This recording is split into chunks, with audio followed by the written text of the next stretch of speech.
Chad, do you know what the hero cycle is, or the hero circle is? It's this idea in storytelling of how there's every story, and thus, in a sense, the hero, the protagonist, has a set journey and arc.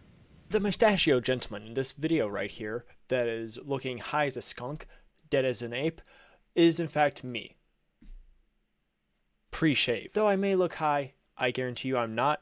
It's just a running theme that I look high when I'm sleepy, when I'm tired, when I may or may not be tired of fighting the exact same enemy over and over and over again in Elden Ring, or that I'm just bored, or just standing around. But anyway, it's today that we will be going through the hero's journey according to a tired streamer that has just had enough of Elden Ring. So a story will have intro, beginning, rising action that will lead to a crescendo of the climax. And then there's the ending, the de-escalation. This is the beginning of our story right here. You see that? Oh, okay. So, that's really bad. Ignore that. How do I erase? How do I undo? Wait, how do I use MS Paint? Stories have this general structure: beginning, rising action, climax, falling action, ending. Right here. Climax. Yeah. So, depending on the story, this area usually will be the beginning introduction. So that's when we are being introduced to the characters, the setting, the scenario, that sort of stuff. It might not necessarily set off the point of the story, but it will get us introduced to the main players in some capacity. More than often than not, you will not have met like the big bad evil guys of the book yet. Sometimes you will, depends obviously, also depends how well written it is.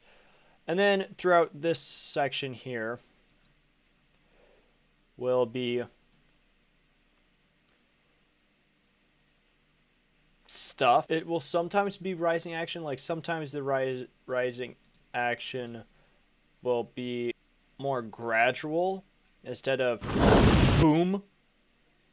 Almost always, though, the falling action will be quick, fairly quick.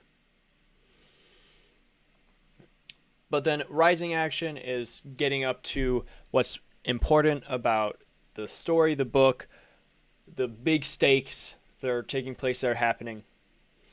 And then as we continue on to the climax, things are starting to get pulled into really bring the mystique of the story up to date.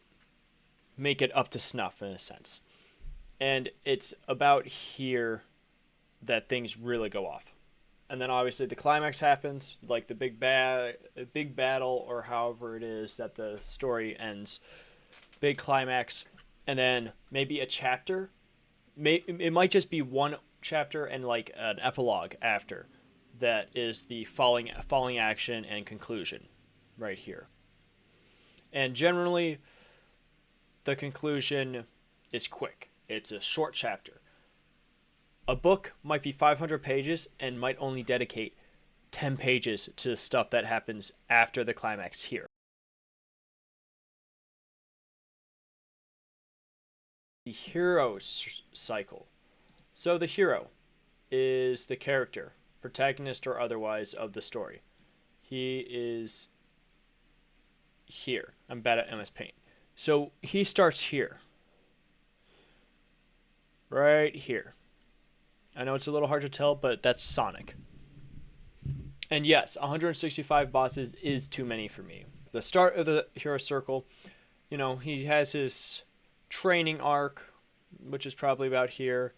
He has maybe his love interest confesses, or he confesses to his love or something, maybe, unless it's a trilogy. Trilogies, or even like quintuplet books, will have rising actions and the hero cycle all in one book, but it'll be a lot slower because the author is building it to be this big crescendo, not so much a small crescendo. And as he goes throughout the book, he kind of hits different parts where he has improved, like maybe he gained some skills here, and maybe he gained a victory here. But then it's generally about this area and the other side of the circle, because the hero will go for this half of the circle feeling confident in himself. And then the midway point of the book, there will be something that will cause him to fall, to doubt himself. And that will generally happen like about here in a book. Or to better describe it, right here. When that happens, you can go through a few different things. Your character can go through depression, have some just bad time of it, sulk about, not do anything with his life, give up on being the hero of the story if it's a traditional hero story, or also just straight up give up and go home. And then at this point in the hero story, right here, is the depression. About here to here is the turnaround where he regains his faith, be that from his family and friends talking to him and getting him up to speed and up to date and revigorating his confidence in himself. Or it could also simply just be he sees the damage that is done when he is not the hero and why he needs to be the hero, why he needs to be there. Or he could also, I mean, if you really want to play it hard, you could have him give up here and then a whole bunch of people die. Like a whole bunch of people die right here because of his actions or in lieu of him giving up. And because because he wasn't there, people died. And then right here to here, the hero will have a resurgence of strength and or vigor and valor, where he will go from being a zero to a hero again. And this could include just him getting that pep talk and turning around like earlier, or worse, people die and therefore he feels a need to come back. And this area can also include more training, more developing of skills, maybe more awareness of his own abilities. So he has this peak strength going into the final boss.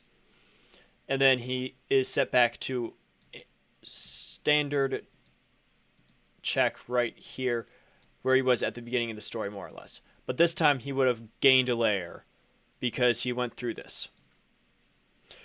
And because he grew, he is now stronger than he was at the beginning of the story. And the idea is in books, you just do this cycle again and again and again. So he's constantly growing, but in constantly growing, he is still doubting himself. He is still being human. But the idea of a triumphant story is that he will remain the hero throughout the entire story and triumph at the end of the day. Not always the case, because obviously there is subversion of that genre. There's also just subversion of the hero. There is also stories where the hero just gives up. Or also the other thing is the hero can just straight up die. The hero could die here. Like, say it's a really tough battle. He dies right here. He's gone. He's donezo. He's dead. And then the falling action of the story and conclusion is the aftermath of that. And so in those cases, the aftermath is generally a little bit longer, because if you end it and the guy has not won, it's more or less a cliffhanger, unless it was that only story told in this world. It was only this book, it was only this movie, it was only this story, and the end is just worse than it was before. There might be some glimmers of hope that another hero will rise or that they will be able to vanquish the evil another time, but the book will end more or less on a cliffhanger. Maybe not an exact cliffhanger, because if the author doesn't choose to continue it, but still a cliffhanger and a bad ending overall. So I hope you enjoyed my TED Talk on the hero cycle. If you enjoyed, like, subscribe, and follow for more. I stream over on Twitch at twitch.tv/unchangingjimmy. Check me out. All right, well, that's an impromptu video, but I think that worked out well, right? Does anyone want to buy this as an NFT? So if anyone wants it, they can have it. Obviously, if you pay money.